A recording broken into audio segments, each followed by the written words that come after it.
Hello my cuties, क्या हाल है आप सबके। आज हम पढ़ेंगे सारे रिश्ता एक new episode. Let's start the novel. देखते हैं आगे क्या होता है। उसके माथे पर चूमकर उसे अपनी गोद में उठाया, सोफे की जाने पड़ता हुआ सोफे पर बैठकर उसे अपने लैप पर बैठा गया। उसकी हर एक को शान से गहराई से महसूस कर रही थी। वो उसे कभी ज़मीन पर नहीं रखने दे रहा था, क्योंकि उसकी वजह से उसे समझ नहीं आ रही थी। मैं अपनी पर बैठ, तुम अपनी जगह पर ही बैठी हो बीवी। मेरी लैप ही तुम्हारी सेफ प्लेस है, सेफ प्लेस है। डरो नहीं, अब कुछ नहीं करूँगा, खाना खा। वो उसके कान को चूमकर उसके सर के ऊपर से दुपट्टा उतारकर साइड पर रखता, उसके नम बालों को छूकर उनकी महक महसूस करता। महके लहजे को काबू में करते बोला, शांति की नाजुक सी कलाइयाँ उसके ध्यान भटका रही थी। वो उसकी दोनों कलाइयाँ पकड़कर चुमता, उन्हें अपने हाथ में लेकर नरमी से सहलाता। उसे खुद बॉइल्ड एग खिलाने लगा था। एक प्लेट में डिफरेंट सीजनल फ्रूट से, दूसरे में बॉइल्ड एग से, एक गिलास दूध और मटन का रोस्ट था, जिसके निवाले बनाकर वो शांति को खिला रहा था। दूध पी लो, उसमें चॉकलेट फ्लेवर ऐड है, वाइट मिल्क नहीं पीती ना। अब उसे दूध के छोटे छोटे से पिलाने लगा था। फ्रूट्स भी तो खाओ ना, तुम बस अब पेट भर गया है मेरा, नहीं बस अब पेट भर गया है मेरा। शांति डाइट सही लो, वो सब जो हम कर चुके हैं उसमें एनर्जी लगती है। बिजली से तो हम चलते नहीं, जो चार्ज कर लें खुद को। खाना पीना अच्छा हो तो फिजिकल परफॉर्मेंस अच्छी होती है। एक बार मज़े दे दिए, अब अगली बार तुम खुद उस पर आओगी। मैं भी थक जाता हूँ तुमसे चिपका हुआ। वो और कभी कोई ढंग की बात कर ले, हो ही नहीं सकता था। आपको देखकर तो नहीं लग रहा था कि आप थके होंगे। दर्द मैंने सहा है। आप तो मेरे साथ अपनी फिटनेस प्रैक्टिस कर रहे थे। मुझे डबल्स की तरह उठा कर, एक बार भी जो सांस फूली हो आपकी। शांति उसकी बात डम्बल्स की तरह उठा कर। शांति उसकी बात सुनकर सोच कर रह गई, उसे क्या कहती। अभी फिर से कुछ कहना जाने अजाब में डालना था, दिल नहीं चाह रहा है। वो एक मासूम से उसे देखकर बोलती, अपनी नजरें वापस झुका गई थी। अच्छा ठीक है, कुछ देर में खाना खा लेना, अभी तुम आराम करो, अपनी नींद पूरी करो, रात में मुलाकात होगी डिनर टाइम पर। वो उसको मज़ीद तंग किए, उसकी मासूम शक्ल पर निसार होता, उसे बेड पर लेटा आता हुए बोला था। बहराम वो बाहर निकलने लगा था जब शांति ने उसे पुकार कर कंफर्टर खुद पर डाल के, क्या हुआ, अकेले डर लगता है, प्लीज़ जल्दी आ जाइएगा। वो बहुत धीमे लहजे में बोली थी, तुम कहो तो जाऊँगा ही ना। वो उसके करीब आता, उस पर झुककर बोला था, ना नहीं जाए, मगर जल्दी आइएगा, मैं सो जाऊँ। आप वो उसके झुकने पर खुद से टूटे लफ्ज़ों से बोली थी, सो जाओ जानम, कोशिश करूँगा जल्दी आने की। वो उसके लबों पर हल्का सा चुमता हुआ सॉफ्ट लहजे में कहता चला गया था, जबकि शांति का दिल इतनी तेजी से धड़का था जैसे अभी फटने वाला। वो उसके जिस्म की सख्ती अभी भी अपने अंदर तक शिद्दत से महसूस कर रही थी। उसने शांति को पहली दफ़ा में ही हिला कर रख दिया था। उसके बहुत से ऐसे अंदाज थे जो अभी तक देखने बाकी थे। सलार साहब को होश आ गया था। उनकी तबीयत बिल्कुल ठीक तो नहीं थी, मगर वो बेहतर फील कर रहे थे। महविश बेगम उनके बेड के पास बैठी थी। वो उन्हें शदीद तकलीफ से देख रही थी। उनके शौहर की हालत अब ऐसी ना थी कि वो अपने से दूर रह पाते। वो सबसे ज़्यादा अपने मोरे को ही याद किया करते थे, खुद को नाफरमान बेटा समझने लगे थे। यहाँ तक कि अब तो वो खुद को मुजरिम ही तस्लीम कर गए थे। अपनी बीवी का, जो उनके साथ ज़िंदगी के हर कदम पे मजबूत चट्टान की मानिंद खड़ी रही थी। उनकी मशाइम अब बड़ी हो गई थी। अब सी ऐसी बातें थी जो अब वो अपनी ज़िंदगी में ही खुद मशाइम से करना चाहते थे। महविश, मशाइम कहाँ है? सलार साहब बहुत आस्तीगी से बोले थे। वो तकलीफ़ में थे सलार। वो जब आपके पास रूम में आई आपको होश नहीं था, कल रात से बहुत परेशान थी, सो भी नहीं सकी थी, इसलिए मैंने उसे कुछ देर आराम करने के लिए भेज दिया। वो रेहान के साथ गई है। महविश बेगम सलार साहब के चेहरे पर बेटी के लिए फिक्र देखती उन्हें तफसील से बताने लगी थी। महविश, अगर मुझे कुछ हो गया तो अपनी बेटी को उस खानदान के पास ले जाना। मैं तुम दोनों को दुनिया की ठोकरों पर मरने के बाद भी तसव्वुर नहीं कर सकता। तुम मेरे लाला के बेटे को उनका वादा याद दिलाना। मुझे उम्मीद है वो मशाइम को कबूल ना सही, मगर तुम दोनों को खौर होने नहीं देगा। अल्लाह ना करे सलार आपको कुछ हो, क्यों मुझे तकलीफ़ देते हैं। ऐसी बातें करके आपके लाले का बेटा मशाइम को कबूल करने से इनकार कर गया है। आपको खुद ही तो कॉल पर आप अब भी उम्मीद लगाए बैठे हैं। क्या आप भूल गए हैं? हम पाकिस्तान 2 माह पहले ही इसी वजह से आए थे कि आपको उम्मीद थी कि उससे रिश्ते से इनकार किया। आपके भतीजे ने नहीं, बल्कि आपके कज़न ने, आपके भतीजे के मामू ने किया है, जो उनका सगा भतीजा है ही नहीं। आप क्यों सबको सच नहीं याद बता देते सलार? आपका कोई कसूर नहीं। हर इल्ज़ाम आप अपने सर पर लेकर अपने आपको सिर्फ खुद को अजियत में दे रखा हुआ है, और आपको ऐसे देखकर मैं दिन रात तड़पती हूँ। और सबसे बढ़कर मशाइम, मुझे बहुत डर लगता है सलार, मेरी बच्ची इतनी बेरहम लोगों का सामना नहीं कर सकती। महविश बेगम टूटे दिल से बोल रही थी, अगर आप मुझे इजाज़त दे दें तो मैं बिलाल भाई से पापा की प्रॉपर्टी में से अपना हिस्सा ले लूँ और हम वापस तुर्की चले जाएं। मैं तुर्की में ही अपनी मशाइम की शादी किसी और, वो मेरे लाला के बेटे, मेरे भतीजे की अमानत है। महविश, तुम उसकी शादी किसी और से कैसे करने का सोच भी सकती हो? महविश बेगम, जो आज सलार साहब की हालत देखकर अपना भी दिल बंद होता महसूस करती, मशाइम का सोचती हुई बोली। जब सलार साहब शेर की तरह गरजे थे। सरार आपकी तबीयत निकाह पढ़ने का जायज़ नहीं होता। महविश बेशक बचपन ही क्यों ना हो, मैं वली हूँ, मेरी मर्जी से हुआ था सब। आइंदा तुम ये बात मेरे कब्र में उतर जाने के बाद भी नहीं सोचना, कभी माफ़ नहीं करूँगा तुम्हें। मेरी बेटी लावारिस ने उसके पीछे बहुत नामवर सरदार का नाम जुड़ा है और वो सरदार खान की पोती है, सरदार शहरसवार खान की बहू और शहरयार खानजादा की मनखुआ है। गलती से भी मत भूलना दोबारा ये बात। सरार साहब के अंदर जैसे जान सी आ रही थी। खानजादा खून था जो भड़क उठा था। ठीक है सलार, ठीक है, आप कभी भी शूट कर जाएगा, मैं आपके खिलाफ नहीं जाऊंगी कभी, बस आप ठीक रहें। मशाइम आपके भतीजे की है। वो सरार साहब का लाल होता चेहरा देखती घबरा कर बोली थी। उनकी तैश से आंखें लाल हो रही थी। महविश बेगम अभी डॉक्टर को बुलाती। जब सरार साहब ने उनका हाथ जोर से पकड़ लिया, मैं ठीक हूँ, तुम मशाइम को बुलाओ, मुझे उससे मिलना और मैं आज ही उसे सब कुछ बता दूंगा। सरार साहब महविश बेगम को देखते तहक्कुम बड़े लहजे में बोले थे। ठीक है सलार, मगर खुदारा मेरी एक बात मान ले। महविश बेगम तेजाय अंदाज में बोली थी। आप हॉस्पिटल से डिस्चार्ज हो जाए तो फिर आप मशाइम से बात कर लीजिएगा, वो अभी परेशान हो जाएगी और हमसे खफा भी होगी। आप बिल्कुल ठीक हो जाए तो हम दोनों मिलकर उससे सारी बात कर लेंगे। महविश बेगम के लिए उस वक्त सलार साहब की शहर से बढ़कर कुछ भी नहीं था। मशाइम से अगर अब भी बात की तो जाती तो यकीन उसने अपने मामा बाबा तो नाराज़ हो जाना था और उसे मनाने के लिए काफ़ी मुशक्क़त करनी पड़ती जो अभी नहीं की जा सकती थी। वो नहीं चाहती थी कि मशाइम उन्हें सेल्फिश पेरेंट्स समझे, अपने बाबा से वो बदगुमान हो जाए, क्योंकि अगर ऐसा हुआ तो इस बार सलार साहब बर्दाश्त नहीं कर सकते थे। वो अपनी बेटी खोने का सोच भी नहीं सकते थे। वो कुछ देर पहले ही सोकर उठी थी, कल से जागी हुई थी, उसका माइंड बिल्कुल ऑफ हो रहा था, इसलिए उसे महविश बेगम ने कुछ देर आराम के लिए हॉस्पिटल से घर भेज दिया था। रेहान उसे छोड़कर अपने किसी काम से चला गया था। वो अब रात में मशाइम और ईशा दोनों को हॉस्पिटल ले जाने वाला था। रोहिल अंसारी और सादी अंसारी दोनों ही हॉस्पिटल में महविश बेगम और सरार साहब के पास मौजूद थे। वो नींद से जागने के बाद जाग गई थी। उसे शहरयार खानजादा से मिलने भी जाना था। जो टाइम से उसे शहरयार खानजादा को दिया था वो तो मशाइम ने सोने में ही गुजार दिया था। उससे खुद पर गुस्सा आया। वो कितनी अनप्रोफेशनल कैसे हो सकती थी। थैंक्स उसने करना था और अगले बंदे को इंतजार करवा कर खुद सो जाना इंतहाई बुरी बात थी। हद होती है मिशी, इतनी भी क्या नींद, जो सो मर गई तो सर को खरीद लिया है क्या, जो इतने बुरे बेचैन बंदे के 2 घंटे ज़ाया कर दिए। वेरी बैड किए क्या उन्होंने, कॉल भी की है, कितने बदतमीज़ हूँ मैं, क्या करूँ, कॉल करके सॉरी कर लेती हूँ, मगर थैंक्स भी तो करना है ना। हॉवर्स बुके तो लिया था मैंने बाबा के लिए और जो सर को देना था वो रेहान भाई के सामने ले नहीं सकती थी, उन्हें क्या बोलती। आपका प्रॉमिस तोड़ दिया गलती से। उफ क्या मसला, ही मनूसियत के दिन कब खत्म होंगे अल्लाह ताला।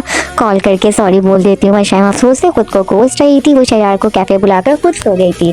आँख खुली तो शाम के 7 बजने वाले थे। 8 बजे रेहान और ईशा ने आना था उसे लेने के लिए।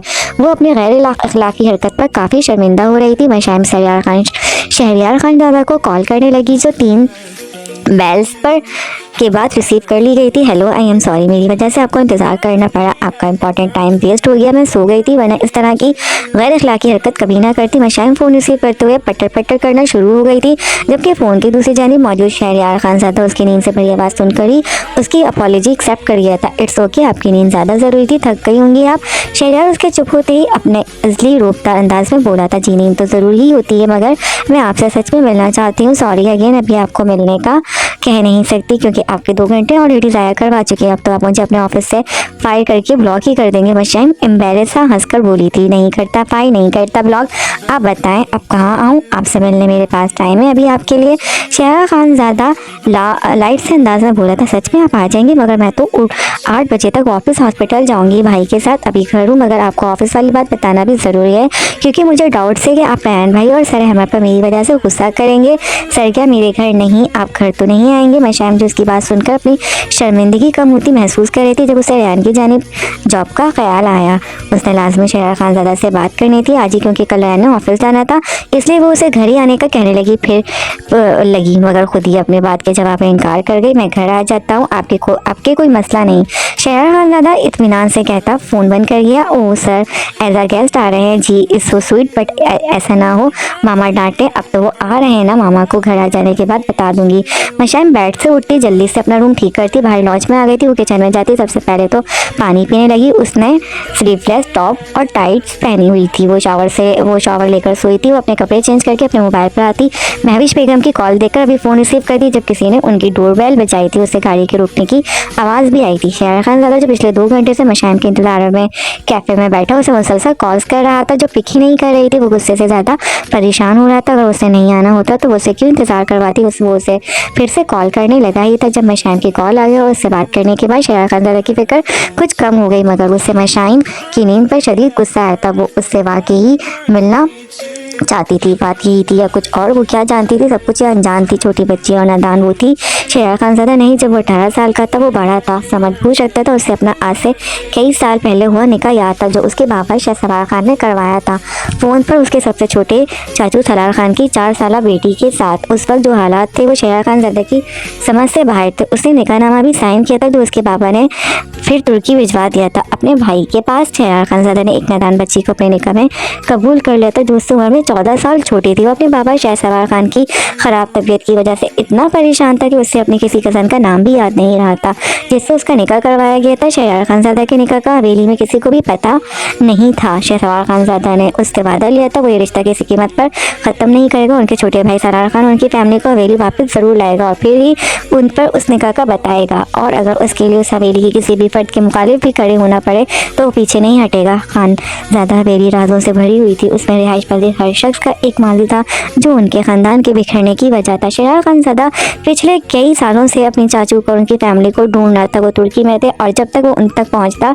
वो वहां से जा चुके थे। उन्होंने तुर्की छोड़ दिया था और पाकिस्तान आ गए थे, लेकिन शेरा खानज़ादा उनकी तलाश नहीं छोड़ी थी। उसके आदमी पाकिस्तान में भी उसके चाचू उनकी फैमिली को ढूंढ रहे थे और कल रात ही उसकी चाचू के इस्लामाबाद होने की खबर उसके आदमियों ने दे दी थी। वो उससे उनके 2 माह पहले हुए एक्सीडेंट के बारे में भी बता चुका था जो शायद करवाया गया था, और उसकी कज़न का नाम मशाइम सरार था जो कुछ दिन पहले ही ऑफिस में जॉब करने के लिए शेरा खानज़ादा अपने खास बंदे के इंकशाफ के बाद शदीद ज़हनी दबाव में था। वो उस वक्त हवेली मर्दान खाने में था जब उसने इमरान खानज़ादा को शदीद परेशानी के और उसकी कज़न का नाम मशाइम सरार था जो कुछ दिन पहले ही ऑफिस में जॉब के लिए हायर हुई थी। शेरा खानज़ादा अपने खास बंदे के इंकशाफ के बाद शदीद ज़हनी दबाव में था। वो उस वक्त हवेली मर्दान खाने में था जब उसने इमरान खानज़ादा को शदीद परेशानी के आलम में इंशाल को बेहोशी की हालत में लिए हवेली से बाहर जाते देखा। वो हर चीज़ भूलता उसके पीछे ही निकल गया था। उसकी बहन की नाक से खून निकल रहा था जिसने मिनहान की सफ़ेद कमीज़ को लहू आलूद कर दी थी। वो खौफज़दा होकर मिनहान के पीछे ही अपनी गाड़ी में सवार हॉस्पिटल पहुंचा था। एक ही दिन में उसे 2 शदीद शॉक्स लगे थे जिन्हें वो खामोशी का मुजाहरा करते डाइजेस्ट कर गया था। उसके बंदों ने जो खबर उसके चाचू के और उसकी फैमिली के मुतालिक उसे दी थी वो हॉस्पिटल में बैठी मशाइम से बात करना चाहता था मगर कर नहीं सका था क्योंकि वो जितनी परेशान थी वो अपने हॉस्पिटल में होने का उसे बताकर फ़ोन बंद कर गई थी। शेरा खानज़ादा को लगा वो अपने बाबा से किया गया वादा अब कभी पूरा नहीं कर सकता। वो शदीद परेशान और दिल गिरफ्तार होकर उनके पास पहुंचा ही था जब मशाइम उसे देखकर बेहद इमोशनल होने की वजह से उसके गले लग गए। और वो लम्हा ऐसा था जब सारे दिन की थकावट रिश्तों को खो देने का मलाल कुछ देर के लिए हवा में मुअत्तल हो गया था। उसे लगा जैसे उसके सुकून की घड़ी उस लड़की के वजूद में लिखती गई हो। उसने जब सरार साहब के ऑपरेशन के लिए पेपर साइन किए तब उसने उसका पूरा नाम पढ़ा और उसे यकीन हो गया कि मशाइम सरार कोई और लड़की नहीं बल्कि उसके चाचू की बेटी उसकी मनकुआ ही है और अब वो उसके निकाह में है।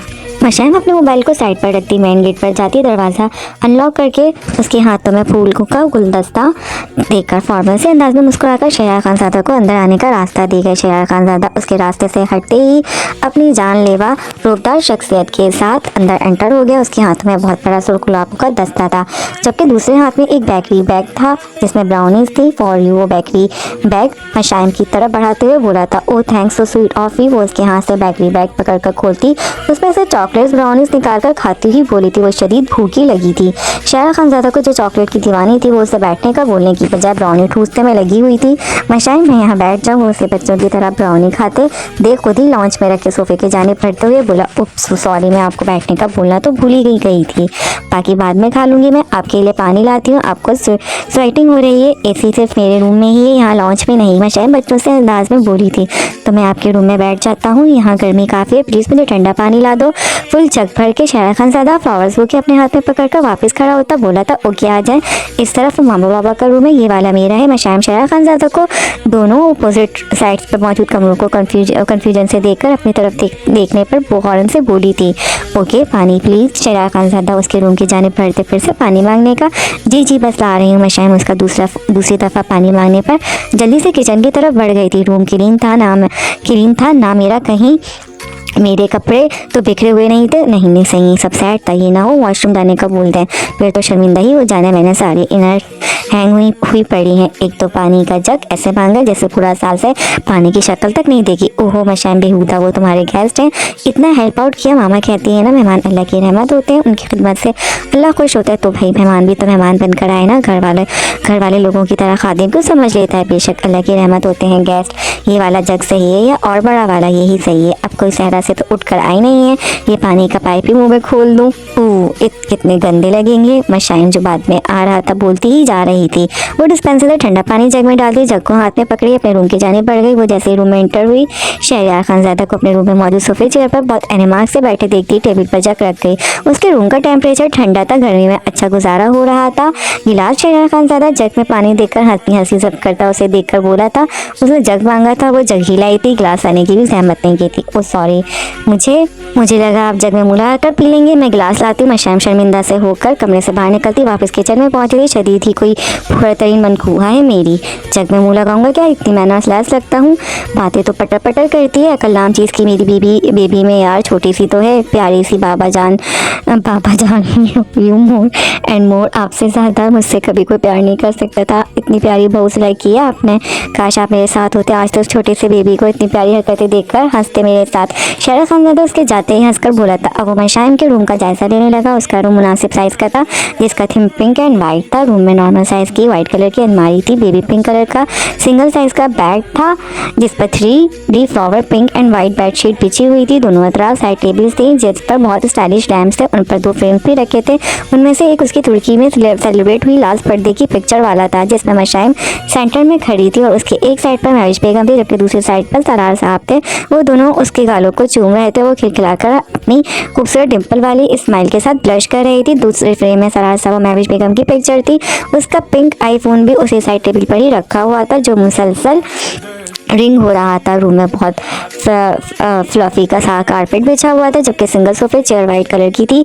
रूम के एक कॉर्नर पर इंडोर राउंड शेप वाला झूला था, जिसके गिर्द फेरी लाइट्स लगी हुई थी। उसके बिल्कुल अपोजिट साइड पर फुल साइज मिरर था, जिसमें मशाइम अपने फुल साइज सेल्फीज लिया करती थी। उसी वॉल पर कुछ पिक्चर्स के और फ्रेम्स भी लगे नजर आए थे, जिनमें से कुछ को देखकर तो उसे शौक सा लगा था, जबकि कुछ पर शदीद गुस्सा भी आया था। वो उसके इस एस्थेटिक कर्लिश लुक वॉल वाले रूम को देखकर मशाइम की पिंक कलर के साथ अफेक्शन देकर अपना दिल खराब होता महसूस कर रहा था। उस पिंक कलर की फैक्ट्री उसने अपने बेडरूम में खोली हुई है, कोई भी दूसरा कलर नहीं। दिल खराब नहीं होता क्या मेरी शुगर बेबी का? खुद भी पिंक पिंक है, रूम भी पिंक पिंक, मोबाइल भी पिंक, क्या बनेगा मेरा? इसने तो मेरा ब्लैक रूम भी पिंक करवा देना है। छोटी उम्र की बीवी होने के नुकसानात पर चलो समझा लूँगा प्यार से अपनी खानजादी साहिबा को। शहरयार खानज़ादा दिल में सोचकर मुस्कुरा रहा था।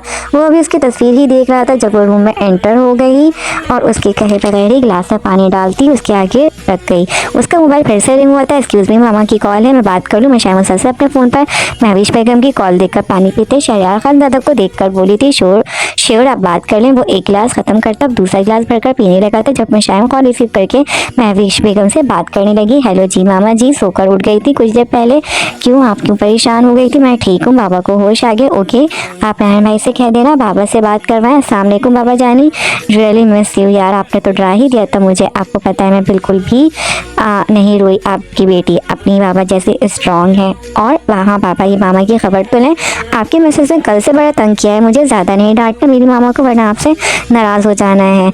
लव यू बेटा। बाबा जानी के लिए ब्राउनीज, आपके लिए ब्राउनीज लाऊं? ओके भाई के साथ ख्याल से आ जाऊंगी। ठीक है बाबा, ओके सी यू सून। अल्लाह हाफिज़। मशाइम जो महविश बेगम से बात करती सरार साहब से बात करने लगी थी कि बाबा से बात करते, उसका लहजा बच्चों की तरह भीग गया था। उसकी हर बात बहुत लाड और नाज वाली थी। वो अपने बाबा की नखरीली शहजादी जो कल से बाप की बन आके देखकर बहुत डरी हुई थी। वो उनका शफकत से लबरेज चेहरा सुनने को तड़प रही थी।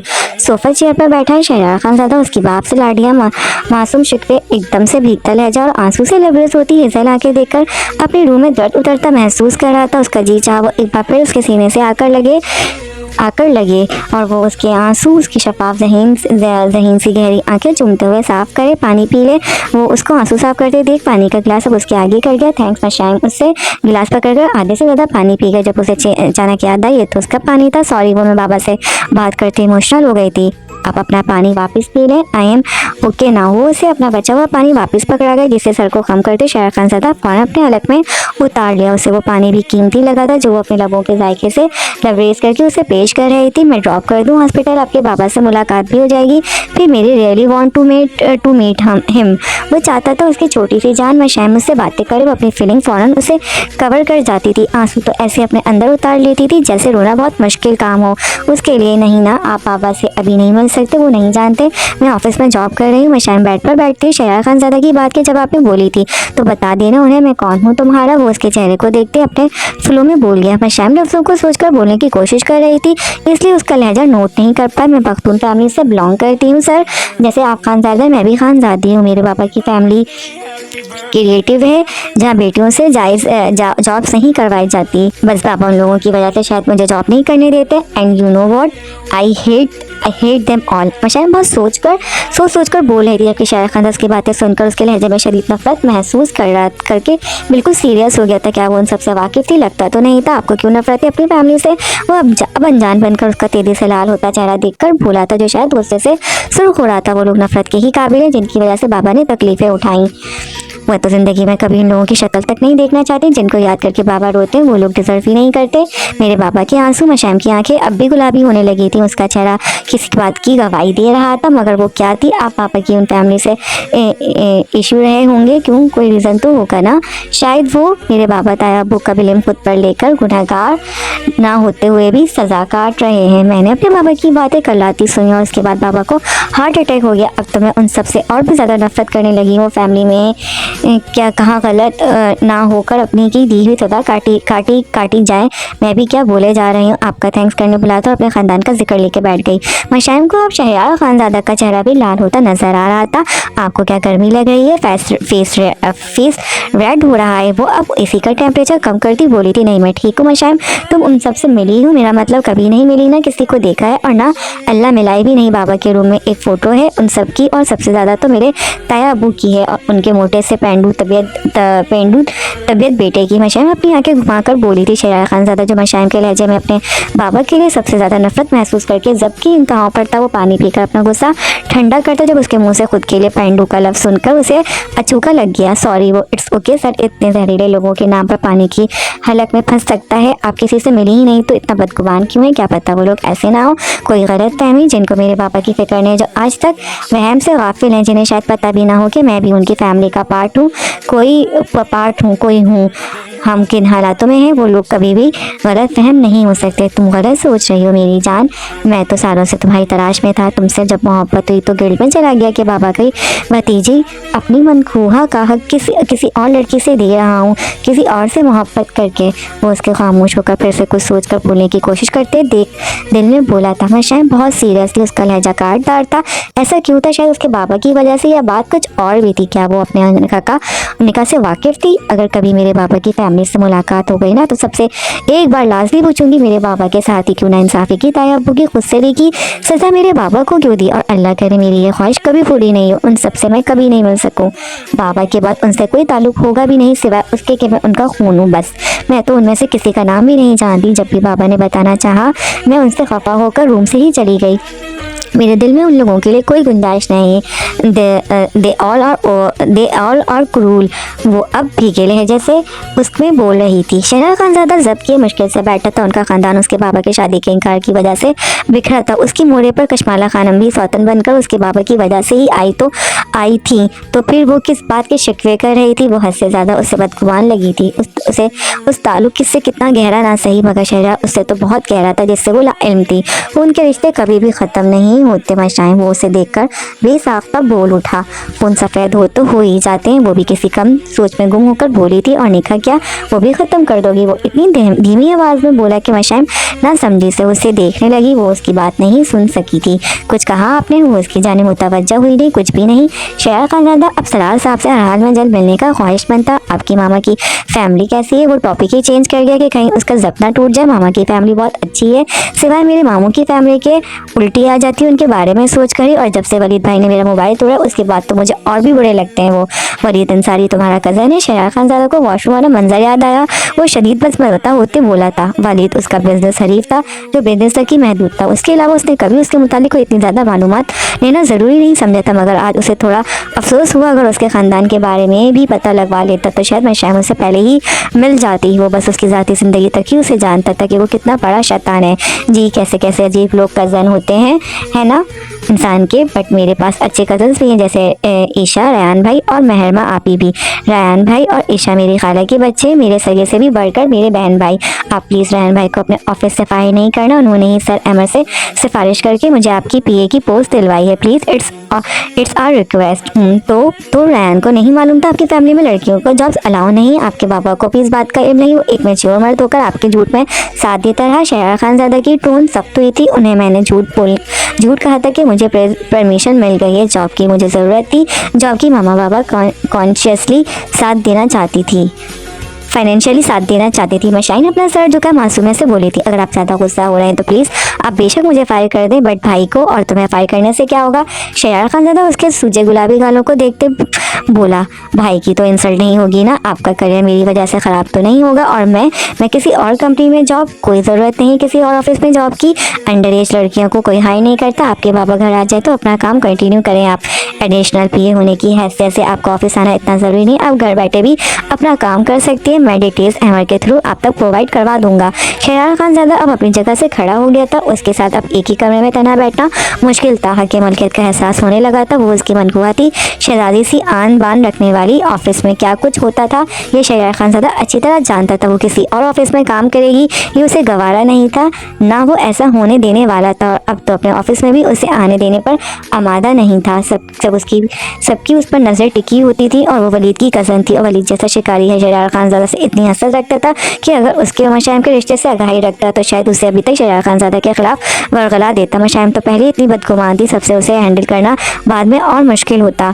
बट मैं ऑफिस आना चाहती हूँ। मशाइम उसको उठते देख खुद भी उठ गई थी। जब आपकी ज़रूरत होगी मैं आपको बुलवा लूँगा, मेरे ऑफिस की गाड़ी ही पिक कर लिया करेगी आपको। वो भी कहाँ उसकी अब सुनने वाला था। आप मुझे इतने फेवर्स क्यों देते हैं सर।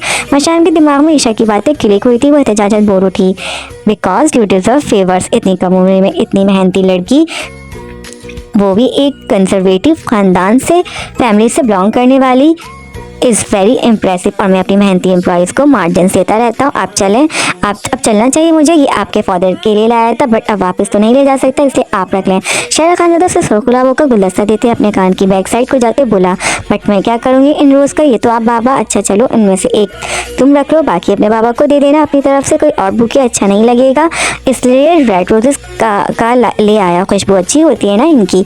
वो उसे गुलदस्ते में से बहुत सफाई से एक गुलाब निकाल कर पकड़ा गया। क्या मशाइम को बुरा भी नहीं लगे और वो ले भी ले। क्या मैं आपको हॉस्पिटल ड्रॉप कर दूं? 8 तो बजने वाले हैं। वो घड़ी देखते बोला जिसमें 8 बजने ही वाले थे। नहीं आप ऑलरेडी इतना कुछ कर चुके हैं, बल्कि बातों में मुझे तो टाइम ही नहीं मिला। आपके लिए कुछ खाने को लाती हूँ, आप रयान भाई से भी मिल लेना अगर वो भी बस आने वाले हैं। मशाइम अपने रूम में मौजूद टेबल पर गुलदस्ता रखते बोली, जबकि शहर खानज़ादा का दिया गया गुलाब उसके हाथों में ही था। नहीं मुझे काम है कुछ, फिर कभी कुछ खिला देना, अब मैं निकलने लगा हूँ। वो मशाइम के कज़न्स के आने से पहले जाना चाहता था, क्योंकि वो किसी से भी मिलने से पहले अपने चाचू से मिलना चाहता था। ओके वो शहर खानज़ादा के पीछे ही कमरे से निकल गई थी। वो दाखिली दरवाजे की जाने बढ़ते अचानक रुका और पीछे मुड़ा। मशाइम जो मोबाइल पर ईशा को टेक्स्ट करती अपना ध्यान में उसके पीछे ही आ रही थी कि वे साफ्ता उसे टकरा गए। वो नीचे गिरती जब शहर खानज़ादा उसे बाजू से पकड़कर नीचे गिरने से बचाता, फौरन ही पीछे हो गया था, वरना वो कोई गुस्ताखी कर्ज गुजरता। वो सॉरी वो फ़ोन, आइंदा जब तुम तन्हा हो तो किसी को भी अपने घर आने की इजाज़त नहीं देना, और अपने बेडरूम में तो बिल्कुल भी नहीं। लापरवाही अच्छी होती ही मगर इतनी भी नहीं, हर कोई मुहाफिज नहीं होता। शहर खानज़ादा उसके गले में लटकते बटरफ्लाई वाले डायमंड लॉकेट को देखते बोला। सेम टॉप्स और ब्रेसलेट भी उसने पहना हुआ था, जबकि दाएं हाथ में डायमंड रिंग चमक रही थी। वो कमीज शलवार में बहुत प्यारी लगती थी और दुपट्टा सर पर हो तो जान ही ले लेती थी। जी क्या मतलब, मैं समझी नहीं। मशाइम ना समझी से बोली थी, जब मामा पापा घर पर हो तभी मिला करो मेल गेस्ट है, और जब भी किसी को गेस्ट के तौर पर बुलाती हो तो मामा की मौजूदगी में बैठा करो। ओके टेक केयर, फिर मुलाकात होगी। उससे ज़्यादा रुकना जज्बात की तोगानी बर्पा कर देता, इसलिए वो बाहर निकल गया। बहुत दिल चाहा उसे गले लगा ले, मगर अभी वक्त नहीं आया था। हैं ये जाते जाते डैडी की तरह बिहेव क्यों करके गए हैं? मैं अपने बेबी की तरह ट्रीट करते हैं मुझे। वैसे बोल तो सही रहे थे, मामा भी डांटेंगी मगर बात भी तो करनी थी। देखा जाएगा जो भी होगा। नशा में उसकी मखसूस महक इर्द गिर्द पहली महसूस करके बोली थी। वो अब मुतमईन सा फील कर रही थी। तो मिलते हैं अपनी अगली वीडियो में, जब तक के लिए अल्लाह हाफिज़।